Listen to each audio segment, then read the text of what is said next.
Hello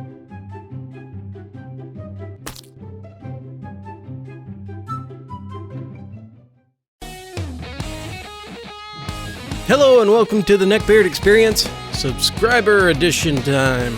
So I hope you enjoyed these train wrecks and the people who tell their stories. Please give me a like, because with likes, you get more exposure, thus more people can find you. So please hit that like button. I will be eternally grateful. So sit back and relax, and here we go.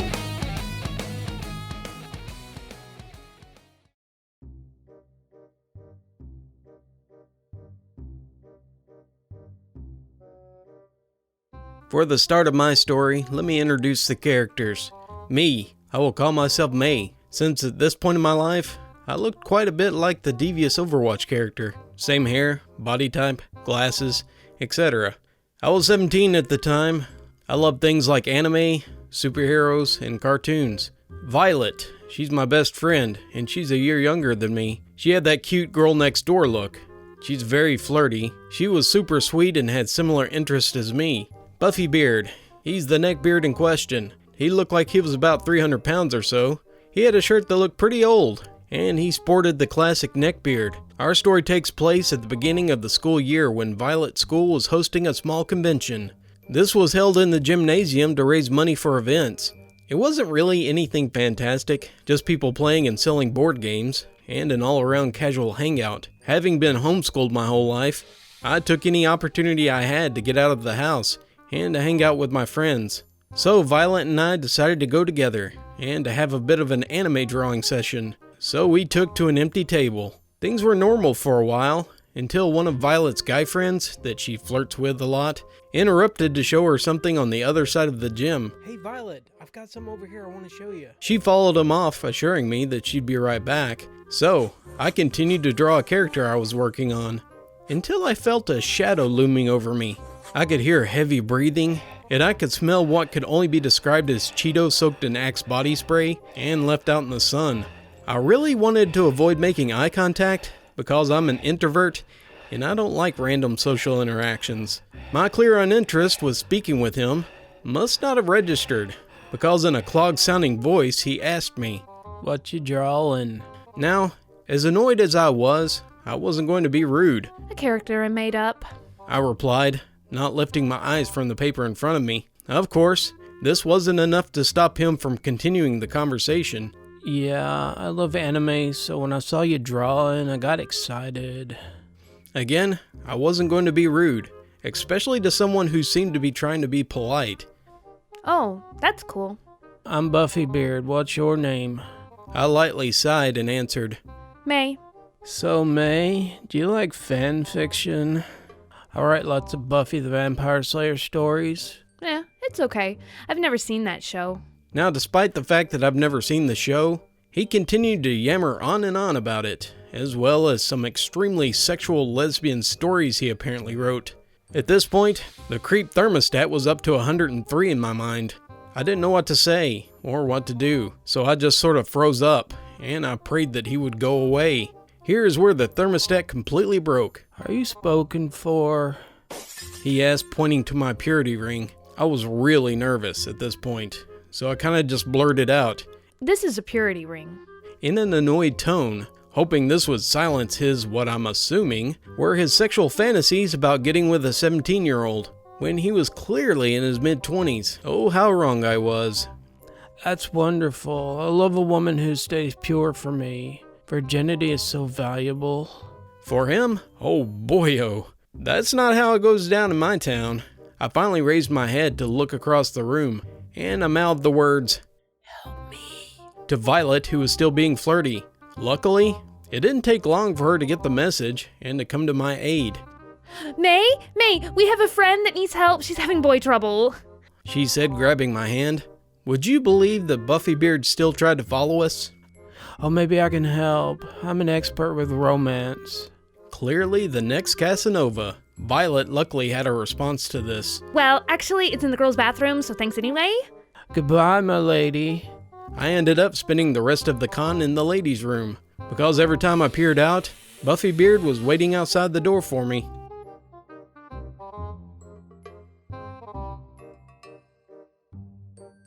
Hello! I like to tell my story of my first boyfriend. He was a super cringy neckbeard. Let's start off with the characters. Player 1, me. Let's call me Olive. And if you need a mental image, I was 13 at the time, now 20. I've always been short and chunky, not huge, just very curvy. I had dark brown eyes, brown hair, and I was very insecure about my body, as most 13-year-olds are. I was slightly nerdy. I loved superhero comics, and movies, and gaming, and I would watch anime very rarely back then.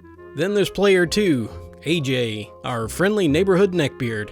He was age 15 at the time of this story, very typical neckbeard, and he had a very greasy version of the emo boy haircut.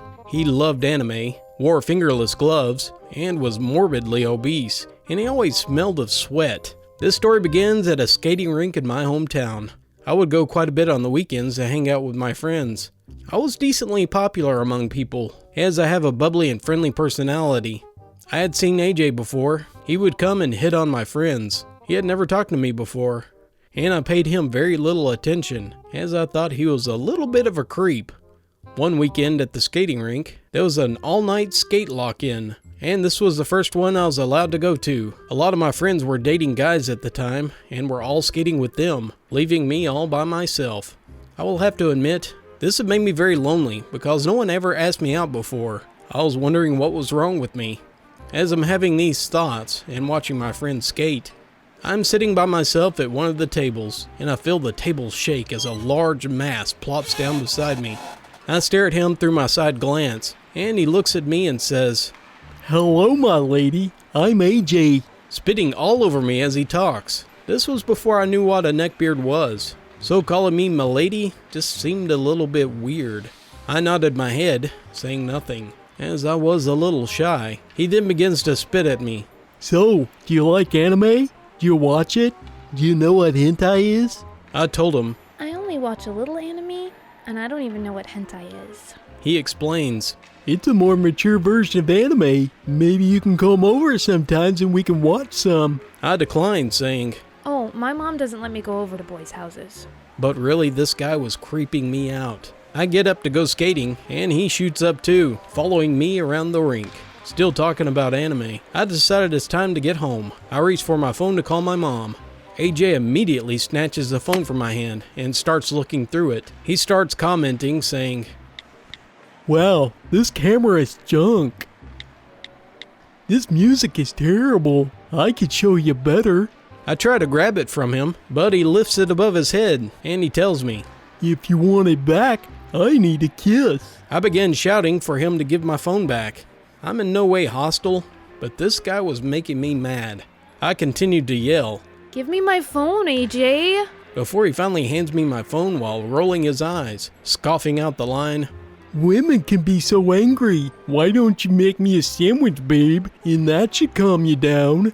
Now I know what you're thinking. How could you possibly date this guy, right? Well, I'll leave that for another day.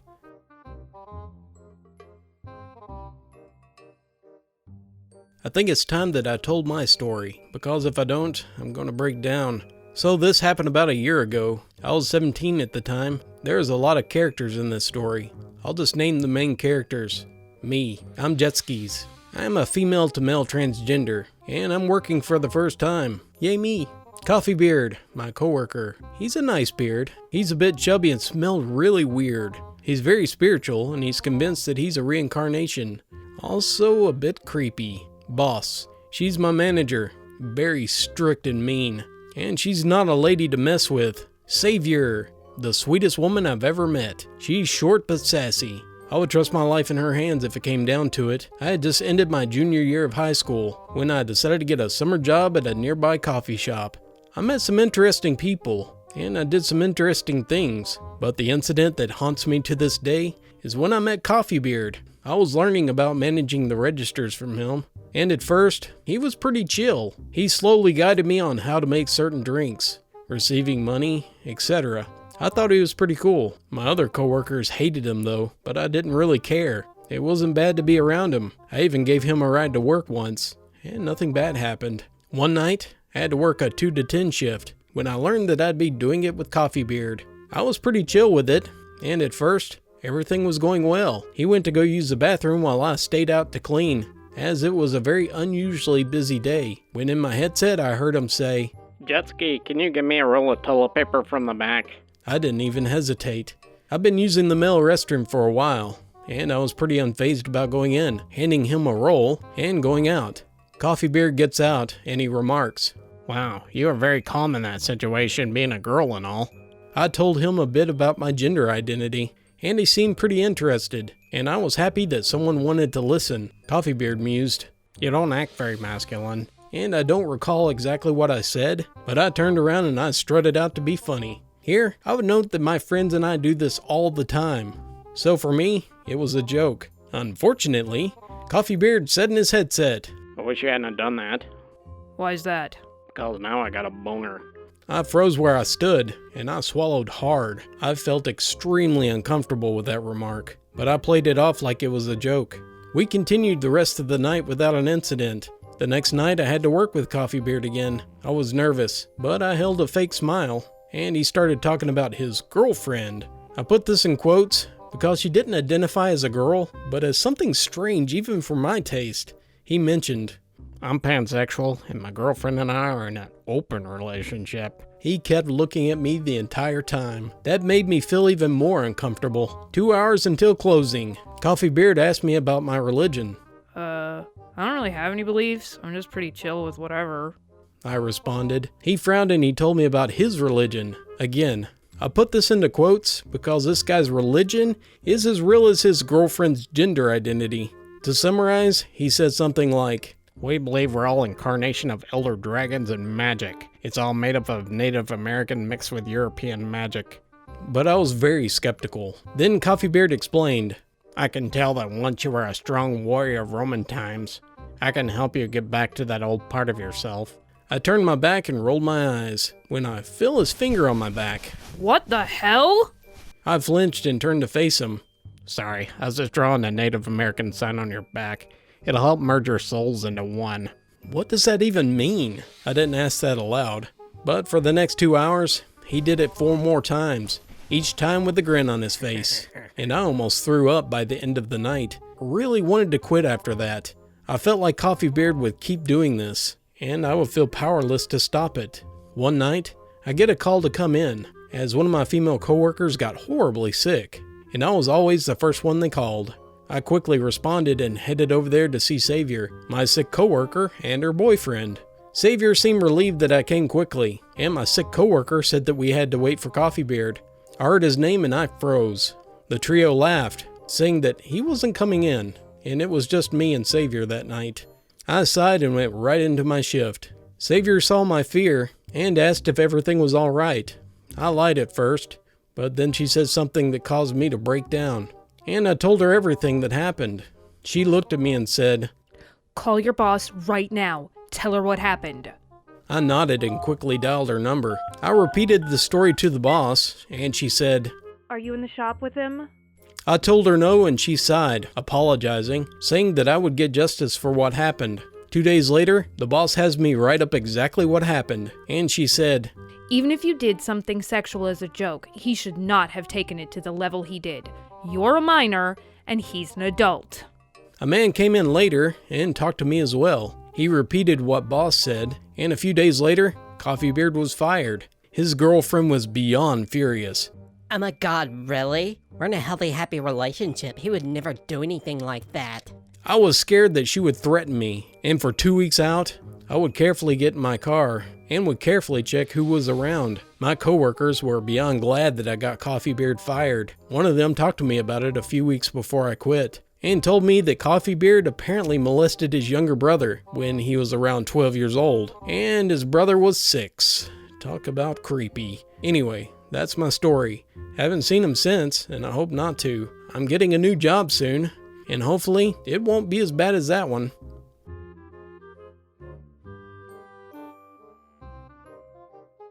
So, I wanted to tell you guys about my run-in with the Neckbeard. Let's start. I'm 18 years old, a very effeminate Asian gay guy with long hair, and everyone calls me Misa. Everyone in my only guy campus is okay with me. And then there is the Neckbeard. I'll call him Vin. Vin is the typical neckbeard. He is very obese, like 400 pounds, and he has a neckbeard covered in pimples. He always used to wear black Naruto shirts, baggy green shorts, a black fedora, and black running shoes. It was my first day on campus, and I was hanging out with my friend Alex. Alex is like every Chad. He has a very beautiful girlfriend and goes to gym every day. He's a good-looking person. We were talking about last summer, and we laughed a little bit. Then I feel a hand on my shoulder. Why did they let a pretty girl like you on our campus? Yes, it was Vin. I just screamed and looked at him. What the heck, dude? Misa's pretty, but he's a guy, Alex said. Alex was grinning while I was about to have a heart attack. You're a guy? Vin asked me. At this time, I didn't even know his name, and I was kind of in shock, because who the heck comes to flirt with you on the first day of campus? My name is Misa. Nice to meet you. I said politely. I tried to stand his bad smell. Let's just say, my cat's litter box didn't smell as bad as him. My name is Vin. It's really sad you're a man. You're so beautiful, Vin said. Okay, buddy, we are leaving. Bye. Alex said, and he led me away from him. Let's skip a couple of days onward. I was in lunch all by myself. Alex was in class, and I just wanted him in the cafeteria. Hey, Misa. Oh, hi, Ben. I said, when he sat next to me. I heard you're gay, he said. Oh man, not this kind of conversation. I don't like to talk about my homosexuality to anyone, because I don't think it matters. My preferences does not affect my personality in any way, Yeah, Ben. I said, trying not to barf from the bad smell. Vin just looked at me while grinning, and I didn't like it. You know, I have read some Naruto and Sasuke smut in Naruto, he said. Oh my god, no. I blushed so hard. I knew what he was going to say. But you look like Itachi. I could be your Kisume or Sasui, he said. Oh my god, no. I like anime too, and I have read some Naruto, but I do not watch it. So I knew what he was talking about. Sorry, but I'm not interested. I said. I prayed that Alex would come and save me. Why not try? I can be bisexual for you. You look so hot, even if you are a guy, Vin said. I didn't want to hear that. I just stood up and left him. Alex can eat by himself. I don't want to be there anymore. After lunch, I went to PE class. Alex told me that Vin was asking about my number and asked if Alex knew it and if I was a virgin or not. Alex didn't, of course, give him my number, and he was shocked that Vin even asked about those kind of things. Why would it matter at any point? I tied my hair up because we had football today, so we ran a little bit before we started, and then I saw Vin. He didn't have PE class, but at my school, you don't have to have the class to go watch it. Vin sat on a bench and watched me. It was so creepy. And every time I had the ball, he shouted, Yeah, Masa, that's my darling. You got it. And everyone just watched me turn red every time. The other team had the ball, and I was trying to get it, but the situation was making me feel really bad. My leg got hurt, and to my horror, this large, sweaty man was running toward me screaming. My dear. Fortunately, Alex was faster, and he came to my aid. You shouldn't have to, Alex. I can help my darling all by myself, Vin said, and he looked angrily at Alex. Nah, mate, I got it. After all, his boyfriend will get mad if I don't, he said. At that time, I wasn't in a relationship, but I played along. Misa, you need me. Only I know the true you. I can save you, and together we can fly away with my dragon wings. It was so random, and me and Alex started laughing. Vin got mad, and he didn't talk to us for a long time, for like a month.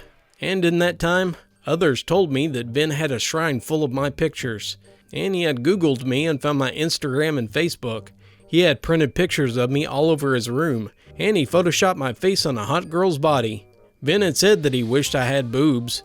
I was so grossed out by that. How can anyone be so weird? It didn't end there, sadly, but I just wanted to share when I first met him, and this was my first week in Australia.